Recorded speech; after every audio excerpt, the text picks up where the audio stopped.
që i bojnë për analistat, që i bojnë për këtë që punon në media, nuk është mirë me vazhdu me i bë, sepse edhe po i cënoni jetën e njerëzve, edhe po i cënoni integritetin e njerëzve dhe mbi të gjitha nuk e keni asnjë fakt. Nëse keni fakt që është shkel ligji, nëse keni fakt real që dikush i ka pagu ato pare, dikush i ka marrë ato pare dhe është shkelje e ligjit, shkoni në prokurori, qitni, dilni, po jo me bë akuza për qell, sepse mas pari po dëmton ti vete, nëse di i thu vetit krye redaktor, çfarë imazhi dhe çfarë mësimi po jep gazetarëve që punojnë afër teje, kur ti merresh me llafe të rrjeteve sociale të TikTokut.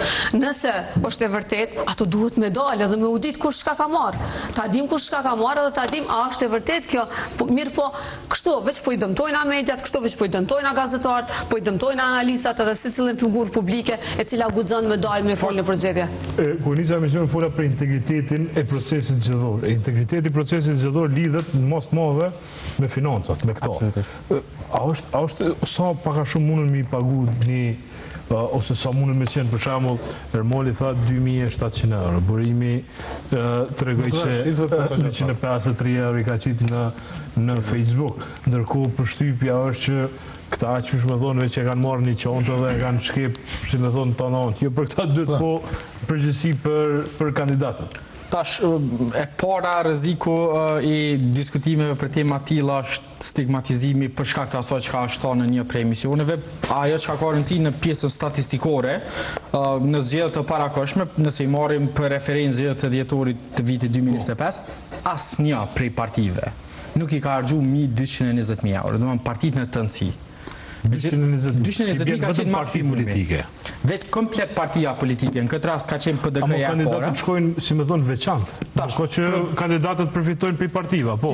Jo, veç... Do me thonë që fushatën e ju ja bën partia. Jenë dy probleme këtu. Tash e para është nëse një subjekt në tërësi me krejt aparatin e organizimit i harxhon veç 220.000 për periudhë të shkurt kohore, besoj që është tepër vështirë mundshme që një shumë e tillë mu harxhu veç për një kandidati në një proces. Ajo është muhalif, që thonë. Nga çfarë kemi evidentuar ne për kandidatën në fjalë, për shembull, ajo është në mesin e 10 kandidatëve me më shumë të sponsorizim, po aty vlera është diku 7.000 euro maksimalisht. Në rrjetet sociale. Në rrjetet sociale, pra në këtë rrjetet sociale sponsorizimi ka qenë afërsisht 7.000 euro. Po kur meqense si përmendet çështja e financimit parti dhe kandidat, në fakt Kosova bën pjesë në grupin e shteteve që çuditërisht nuk e kanë të rregulluar me çështjen e financimit të kandidatëve. Ligjërisht kandidat nuk kanë drejt me shpenzu as parë të veta. Për shkak se sipas ligjit çdo shpenzim për qëllim të fushatës, përfshi këto operacionale që po quhen, do të më bëj përmes xhirollogarisë së partisë. Tash ligji në Kosovë thotë që partive munden me ju nda parë për fushatë, në mënyrë që çato parë më ju jap kandidatëve, po kjo nuk votua asnjëherë, për shkak se nevojitet votim në kuvend, e rrjetimisht krejt shpenzimet që i bëjnë kandidat mbesin pa raportu. As 10.000 eurot e Ermalit, as sa do që ka shpenzu zoti Ramadani, nuk janë reflektuar në raportet financiare të partive për kacën. Që është problem veç sa i përket raportimit. Ama raportojnë vetë kandidat? Jo. Kandidat nuk kanë obligim me raportu për shkak se këta nuk kanë të drejtë me i bëu shpenzimin. Por këta nuk raportojnë kurkun. Asnjë prej kandidatëve, as në mënyrë proaktive fatkeqësisht, unë meqense po i përmendin sonte, shpresoj që një shembull të tillë do ta ndjekin edhe kandidatë tjerë ku do ta bëjnë ditën sa parë kanë shpenzu, për shkak se kjo edhe pse ka zëna ku me raportu. Publikisht, po. E meqense keni me ish dashur rregullu me ligj. E meqense keni me qenë deputet në të ardhmen.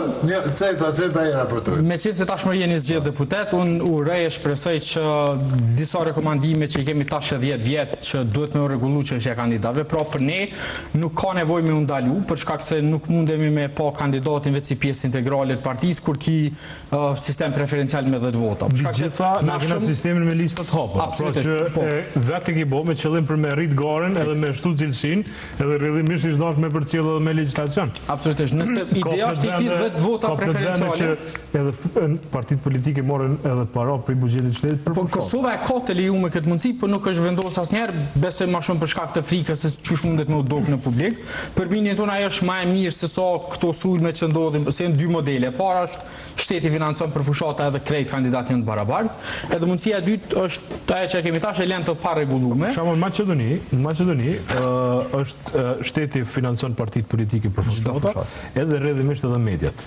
Pra edhe mediat përfitojnë prej atij buxheti të parave që shpenzon shteti për fushatat elektorale. Unë mendoj që kjo është e mirë, për shkak se ndonë në rastin e zotit Sadiku dhe zotit Ramadani kemi të bëjmë me shuma modeste, kjo nuk e përjashton mundësinë që kandidat të pasur me investu shumë edhe me pris ato që quhen barazia e bazë që merr për partisë në këtë rast, secili kandidat ose si do të duhet. Fatkeqësisht në Kosovë kandidat nuk marrin asgjë prej partive. Por partitë marrin dikun 5 milion euro në vit prej KQZ-s, prej buxhetit të shtetit. Marrin për ndryshe prej kandidatëve. Kandidat çojnë ka pak parë. Tash ideja është partitë politike në Kosovë marrin 5 milion euro çdo vit prej fondit për 5 milion euro është në vit, 5.2 milion gati tash është. Për gjitha partitë që ndohen proporcionalisht sipas fuqisë parlamentare. Që i bie Tazëm Lëvizja vendosi merr 2.5 milion euro çdo vit ose 2.4 saktësisht, partitë tjera në bazë proporcionit. Megjithatë këto parë nuk shpërndahen tek kandidat, meqense ekziston një farë prishmërie nga partitë politike që t'ju lihet barra e sigurimit edhe të financave, po edhe zhvillimit fushatës kandidatëve individualisht. Tash kjo nuk është e keqe në vetvetes, se fundja kur kemi 10 vota preferenciale, gara është edhe më ashpër. Ka sa para i bie që merr partia për një ulse për një deputet? Që t'ja bëjmë llogarinë e Ermalit e burimit. Tash sa bëj llogarinë. Tash në bazë të fundit është 90% i merr partia, 10% i marrin për ulset në deputetëve që i bien 3500 euro i marrin për deputet. Që është kur gjë heq. Pra është shumë jashtëzakonisht që nuk i mbulon as çdo shpenzimet bazike mos flasim për diçka. 2.4 milion që i merr vetë ndosja. Tash në bazë të ulseve. Po i merr në bazë të ulseve, po ideja është kur e llogarit totalin rritet më shumë, po më flas për këtë 10% që ata duhet m'ia ndot deputetëve. Pra në bazë ligjit, po flas për ndove, si më thon sa i bën një partisë politike me përfitu për një deputeti. Po tash ta zëm nëse janë 100 deputet shqiptar, në këtë rast 50 i ka pas Lëvizja vendosje, prej 2 milionëve i bën afërsisht 20.000 euro, 15.000 euro tash afërsisht i bën për një deputet me i marrë në bazë të këtij proporcioni veç si të tillë në muaj. Po për një vit tani i bën 2.4 deri sot bëhet. Po shumë është relativisht e lartë për partinë. Problemi është që partitë nuk e delegojnë domethënë në nivel më poshtë, edhe ajo që ndodh është zakonisht ose personat e afërt me liderin e partisë, i cili ja siguron reklamat, ose në rastin më të keq ku partitë deklarojnë që shumicën e shpenzimeve i kanë për me pagu borxhe. Për shkak se krejt partitë në Kosovë, Leonard, deklarojnë që kanë 10 ose 100.000 euro borxhe çdo vit. Pra borxhet e tazon zgjedhjeve të vitit 2019 ndajnë deri në vitin 2022, edhe është shtirë masane edhe me ditë. Plus që në Kosovë fatkeqësisht partitë edhe pse janë të obliguar me i çu transaksionet bankare, këto nuk publikohen nga ana e KQZ-s. Pra për neve ka qenë shumë e rëndësishme dhe kemi kërkuar tash së kohë që këto lista që i merr KQZ-ja normalisht të rujt pjesën e privatësisë qytetarëve që nuk janë pjesë e institucioneve, ti publikojnë ku i marrin edhe ku i shpenzojnë partitë politike paratë të tyre. Për shkak se përveç këtij 5 milionshit, partitë marrin edhe 100.000 euro donacione zyrtarisht. Nuk po flasim për ato që besohet që i marrin